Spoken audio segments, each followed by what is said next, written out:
2024 was a very good year in movies, and in this episode of Movies Good, Internet Bad, we're going to share our top five. I'm Corey, that's Shane. This is Movies Good, Internet Bad. Shane, let's dive right into it, man. This was a good Let's year do for it. movies. What was your number five? My number five was Anora, which I Okay, think is probably the front runner for Best Picture currently. yeah. So why Uh, is it number five without giving away the rest of yours? no, I still really enjoyed it, and like being five is might as well be one. They're all very good movies, at least in my opinion, that are on this list. I would say really my only fault with the movie is it drags a little bit in the middle act, and it takes kind of the whole movie to get what the movie is trying to do and trying to Okay, say. It takes kind of till that final shot where you really understand what the movie is about. And okay, until then, it just kind of feels like kind of a fever dream, you know, comedy. yeah, And I still really enjoyed it. The performances are great. I think Mikey Madsen's going to win Best Actress yeah, almost yeah. I think so. assuredly. But it just didn't hit that next level for me where I was fully engaged with it. Hmm. Interesting. It's on my list. It's a little higher than Yeah, where I would you have it. assume. Yeah. But I won't say where just yet. Yeah. My number five is Sing Sing. I don't know if you got the chance I have to see not this seen or that not. yet, but I would like Um, to. And it's probably going to be nominated, and I do all my catch up. You had the benefit of that film festival where I you saw know, like I know. every Best Picture nominee. Yeah, which is funny because going into the festival, I was like, a lot of these look great. I don't know how it's going to end up shaking out, but almost like everything that's on the Best Picture list projected is something we saw at that festival. But Yep. um, Coleman Domingo is excellent in it. Uh, his supporting cast is also just like really really good. And when I do a top five, one of the heaviest things that I weigh into what goes on the list is how long a movie has stuck with me since I've seen it.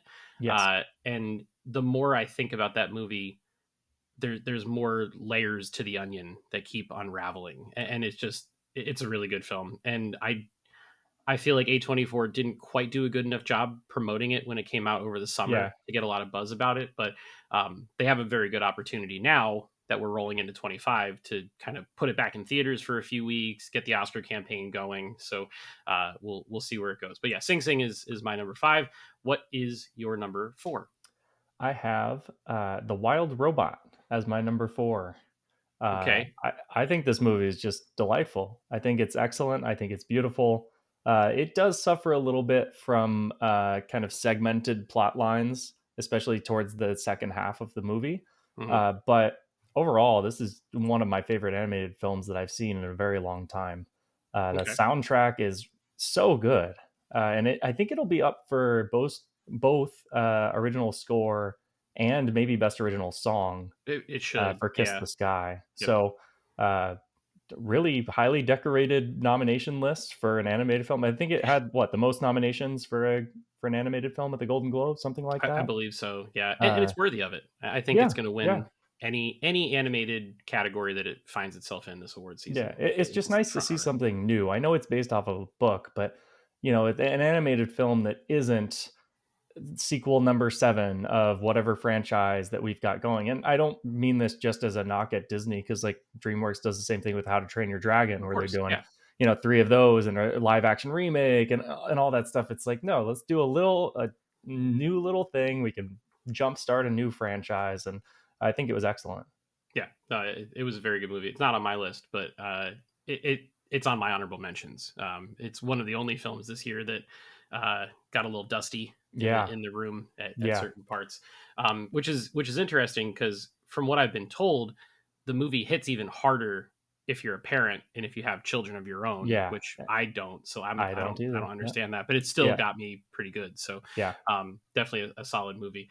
My number four is Conclave, um, which I wonder if that's on your list in It any is on my way. list. It is. Okay, Yes. good. We can talk about it. Um, Yeah. Let's do it.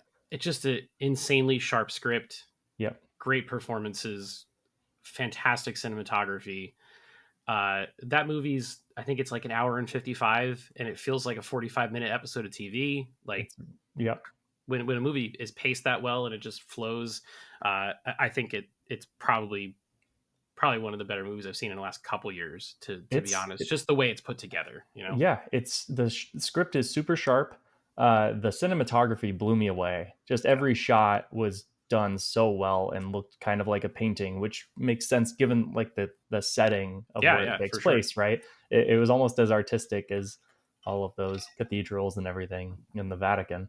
I think Ray Fiennes did an amazing job in that role, and I think he'll be nominated. I don't know if Oh, yeah. he'll win, but there is some momentum there for him potentially winning, especially with a guy who hasn't won before, right?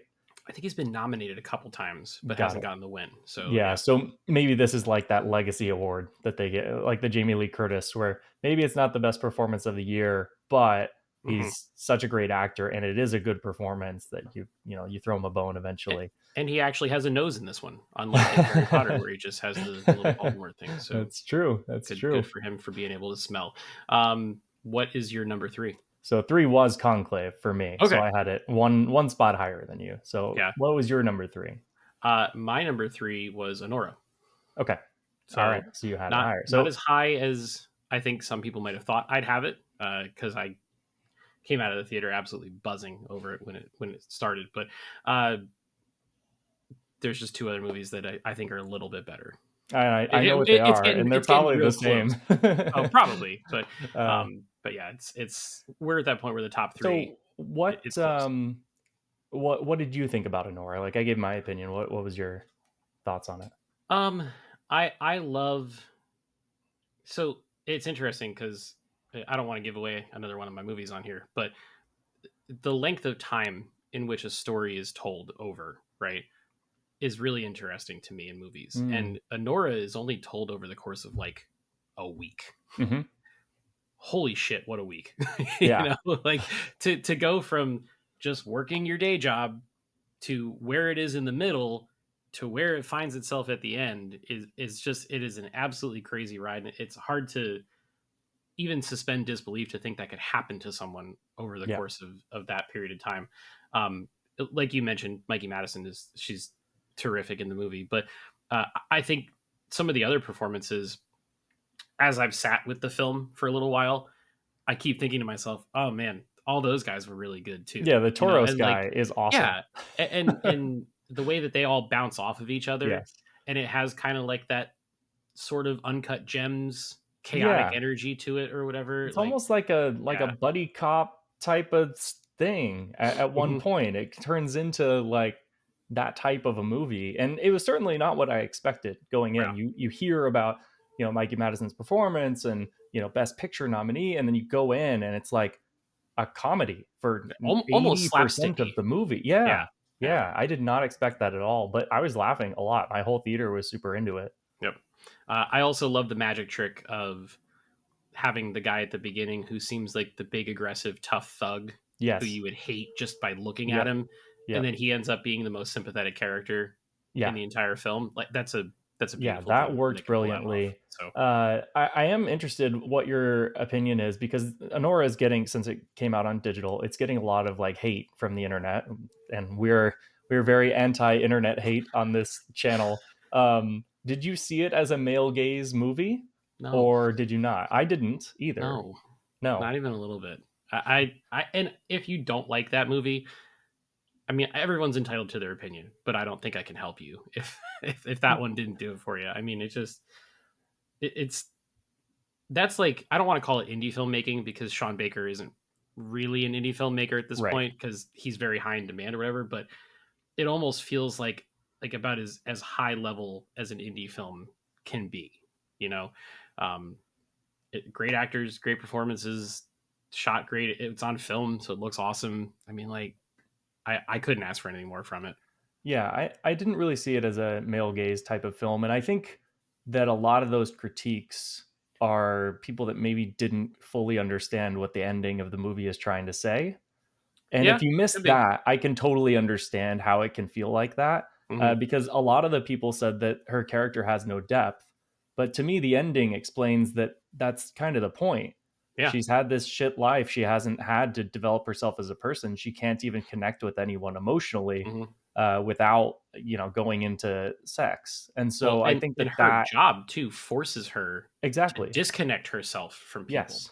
Like, it's Yes. not even that, like, her personal life aside, what do?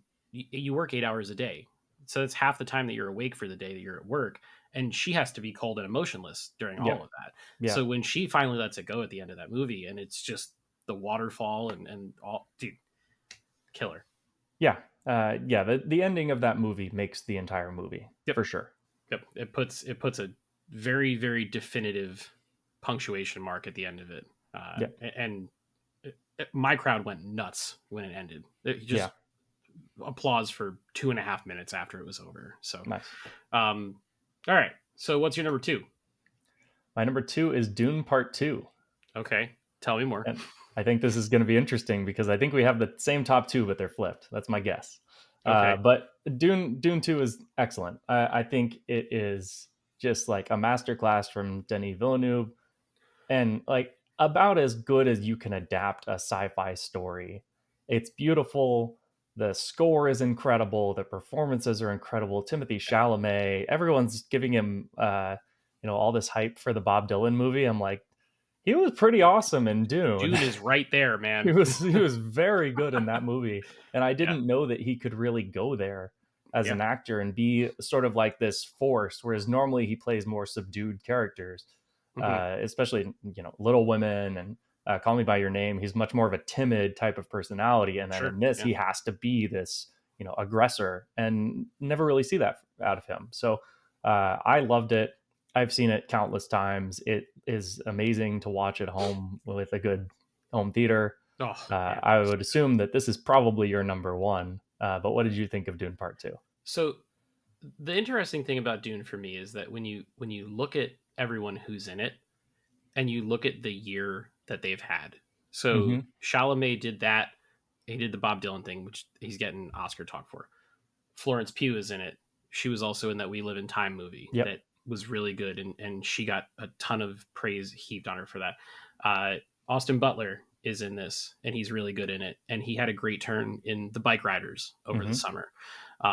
And then Zendaya is really good in this movie, and she's kind of like the audience point of view character in Yep. Dune, and she's really good. But then she was also really good in Challengers, and Yep. all these movies all came out this year. It's almost kind of like we're watching the future of Hollywood all be together in this one Yeah. movie, right? Yeah. And then when you tack on the Rebecca Fergusons of the world and Christopher Walken and Yeah. Josh Brolin and all these other guys that are like super solid A-list actors and everything, you put them all with a visionary director like Denny, with an amazing cinematographer like Greg Fraser, ridiculous soundtrack from Hans Zimmer. It's a tragedy that can't get nominated for best original I score know. because of the And dumb Oscar stupid rules. percentages or It, whatever. yeah, I mean, when you take into account the fact that I think that movie made somewhere in the realm of $700 to $800 million Yeah, I think at the that's right. box office. The crux of the movie is a guy drinking worm's piss and Yeah. going on a psychedelic ride to become like a deity. Yeah. And they somehow convinced that many people to go see it. Like, that's how you know you got something good on your hands. Yeah, So, it reminds me of what happened with the Lord of the Rings way back when, yes. where it was considered to be kind of unadaptable, and Hmm. then you get this definitive adaptation of it, and you think it couldn't be any other way. Like, Yep. of course, it would be like this, right? And it almost makes it look like it's not hard to adapt because of how well it was done. That Exact is same thing true. with Lord of the Rings. Yeah. So I don't have you know, I've got nearly zero faults with this movie. I think it's spectacular. Yeah. Um, it is my number one, though. So, my number two is actually The Brutalist, Really? which Okay. I don't think We you got the don't have chance the to see same that. top two then. Um, the Brutalist is a movie that it's a lot to digest because it's 3.5 hours long and it has an Hmm. intermission built in. But it's one of those ones that just kind of sticks to your insides after you're done with it. And the more you think about it, and the more you see people posting about it, because now like it came out, I think, in limited release I still Christmas week. haven't been able to get a showing. I need to go see it, but Yeah, it's kind of like Zone of Interest where it's like, just let me see the movie. right. It's so it, hard. it's a little bit hard to see depending on where you live and Yeah. what's showing or whatever. But I'm seeing people post about it online, and every time somebody posts about a particular scene, I'm like, oh, that might be the best scene of that movie. Yeah. And then that happens with a different scene, and then a Gotcha. different scene, and then they talk about performances. And we talked about Ray Fiennes for Conclave. I can't see him beating Adrian Brody. You'll see it when you see He's the that movie. good. He Gotcha. pours his entire everything into that Gotcha. performance, and uh, there's a magic trick up that movie's sleeve towards the end that I don't want to give away to you That's too. kind of what But I've heard. uh, It's similar to like what Anora does, where the ending kind of reframes the movie. the entire film, yeah. And Gotcha. so it's really good. The one thing I'm curious about when it comes to award stuff is Brutalist and Sing Sing are both A24. So are Which they one do they both going to get the push? full court press Got for it. the push, or is one going to get more than the other? We'll see. But either way, Brutalist is really good. It was also shot on VistaVision, which is Oh, just cool. not Yeah. something that Yeah. filmmakers do these days. Right. Right. And the way that it looks because of that is just it's absurd.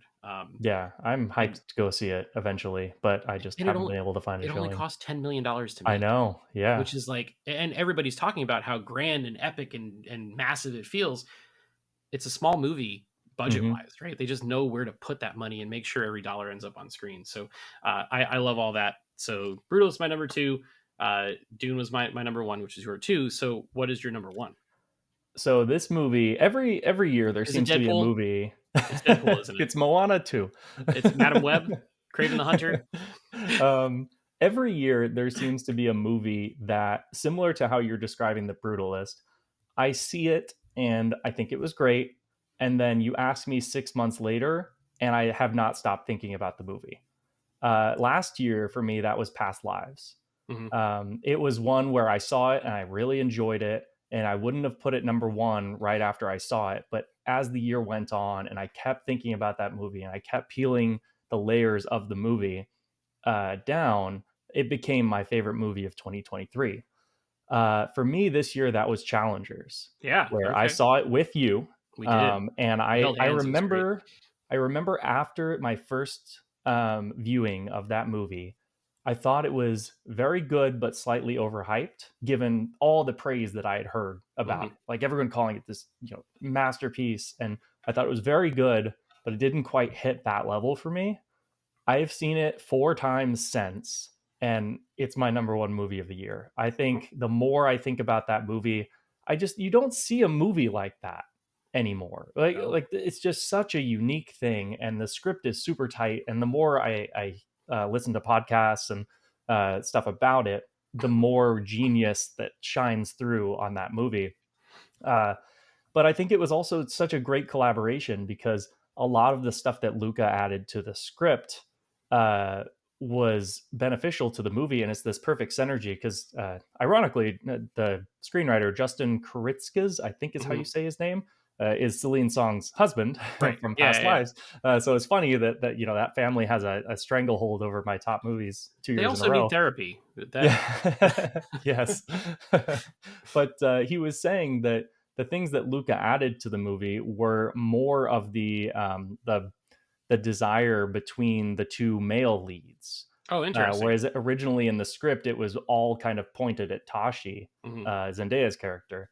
And Luca was like, if there's a love triangle, the three sides need to touch, and that was the Hmm. pivot. And so the hotel room scene was actually written very late in the process. They Oh, no added kidding. that. Yeah, so Hmm. they added that so that they would have this scene because the screenwriter mentioned that he wanted the ending to be that, like, they don't finally touch until the very end, Oh, and he didn't want to interesting. betray that moment. Huh. But the way that they stuck it in there works perfectly because it happened so long ago that you've still got this. It's rather than the first time they're touching, it's they're finally touching again, Right. and so that it changed the purpose of the scene, but it still worked just as well. Yeah. I, But I need to go back and rewatch that movie oh very man, badly. it's you've only seen it the once Yeah. or So twice? I think I told you about this, but I had a goal this year to watch 200 movies for the first time. No rewatches count towards that list. And that consumed all of my time the last couple of months trying to get. I finally got there a couple days ago. So now that I You have get to the rest of rewatch. December, and January is not ever really that great of a month for movies or whatever. So I have this huge rewatch list for all these movies I want to see again.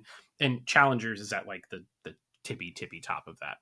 Yeah, I found I enjoyed it a lot more on the second watch, and even third, fourth watches through, I'm still picking up things that I didn't pick up on the first time. See, that's It's great, just man. I love it's that. such a tight script, and that's probably the best thing that I can say about it is just like the momentum that you get throughout that movie where it's revealing things and then paying them off in the present and just slowly peeling away at this relationship and why this little match that shouldn't seem to matter and there's like 10 spectators is Right. actually everything to these people. I think it's fantastic. I've also picked up tennis. I picked up tennis just before the movie, and so it kind of hits that Yeah. sport at the same time that I'm kind of falling in love with the sport. So it was just a perfectly timed movie for me. Yeah. And I mean, it's also really uniquely shot. There's Yeah, some really cool things they try with like the tennis ball bouncing back and yep, forth, and yep, how they augment the CG audience into that, and how they had a, I guess they used like a point of reference with the camera as the tennis ball, and yeah, so like the camera was the ball, and they correct. moved the camera towards Mike Face or towards Josh O'Connor, and they would have to Yep, react towards it and whatnot. And then a lot of the VFX work that goes into all that, like that stuff's cool to me, man. yeah, Like it doesn't always have to be a superhero fighting aliens for CGI to be cool and innovative and make sense or yeah, whatever. So, yeah.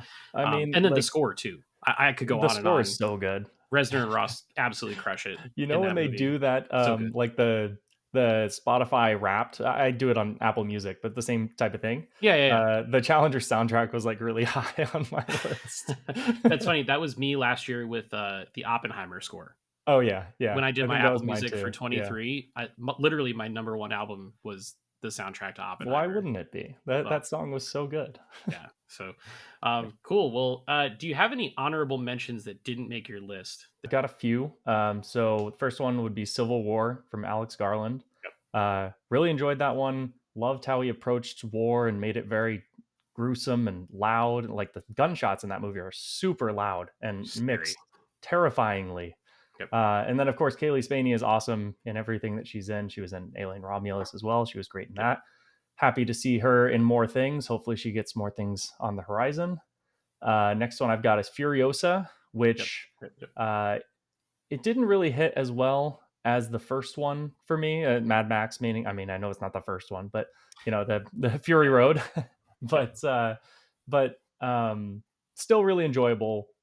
George Miller is still excellent at what he does. Yep. Uh, it didn't really do that well, I think, in part because it's hard to top what the first one did. The first one was so out there Fair. and different that it was difficult to top that, which is Okay. why it was That's kind of fair. a miracle whenever Avatar 2 came out and it did even better, or maybe not as well as the original box office wise, but still hit big Yeah. because it was able to top that spectacle. And I don't think Furiosa topped the spectacle No, of Fury Road nearly as much.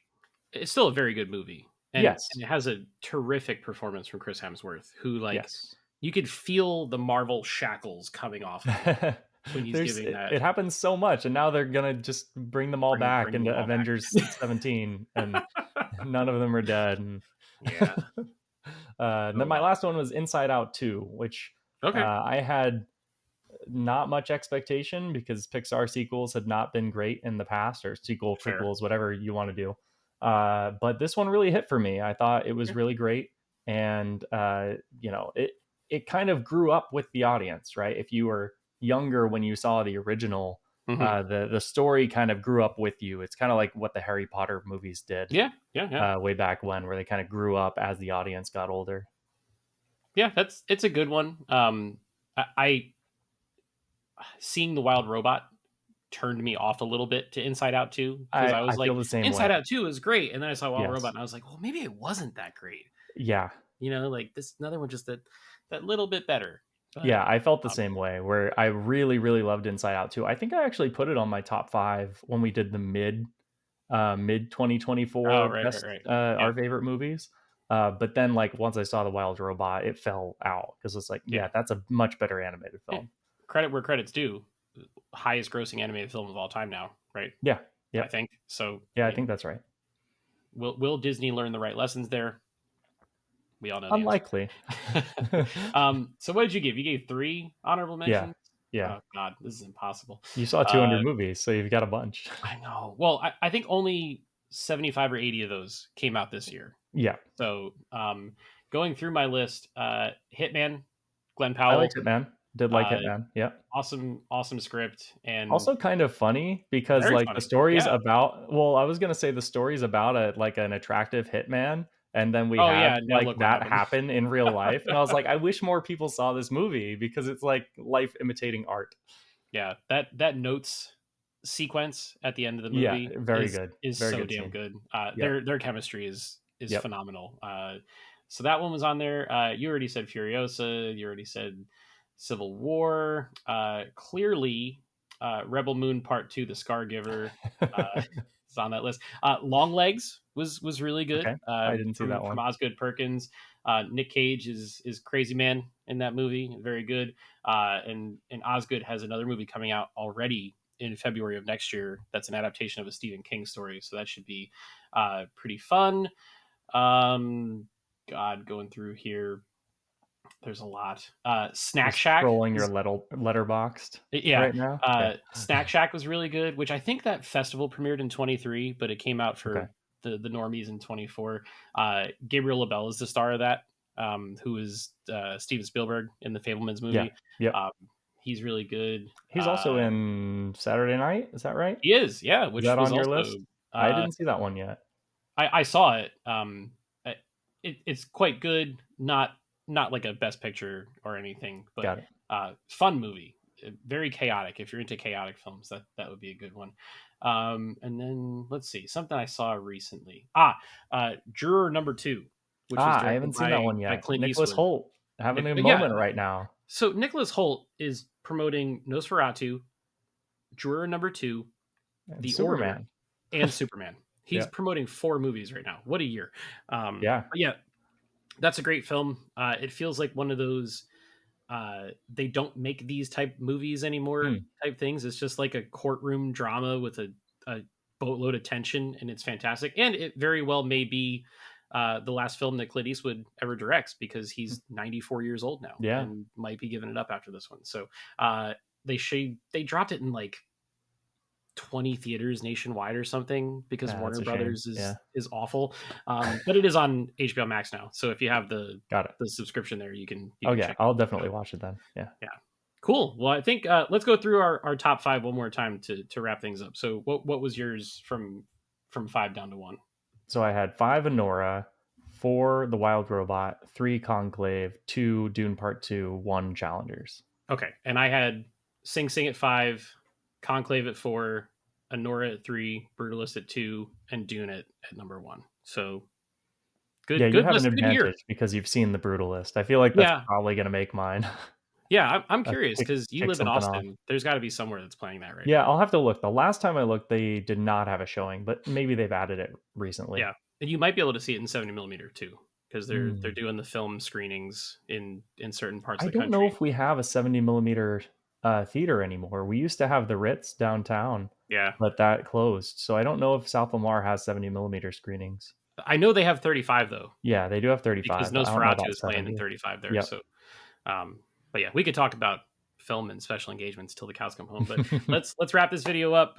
In conclusion, great year for movies. Really excited for what's going to happen in 2025.